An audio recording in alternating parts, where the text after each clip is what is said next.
The next cheapened American standard I'm going to talk about is wisdom. In the last few years, but especially since the onset of the COVID pandemic, the word wisdom has been thrown around loosely by many in the political mainstream as a superficial feel-good term. School teachers and administrators are describing their young students as being wise beyond their years. Children are not wise. They are not old enough to have accumulated the life experience that's needed to be wise. They can be many great things. They can be smart, brave, persevering, resilient, but they are not wise. For anyone who has forgotten, wisdom is, to paraphrase the dictionary, the power of right discernment, or an abundance of knowledge and sound judgment. This is not something you can develop in 7 years of life experience.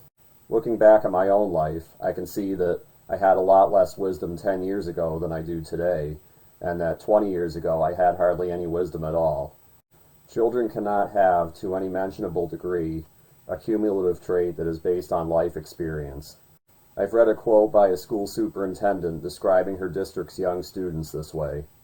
So here's a person with a doctorate who is describing kids by misusing a word that my generation learned correctly, at least on an elementary level, at those kids' age. And because teachers and staff are misusing the word, today's kids certainly won't learn correctly what wisdom is.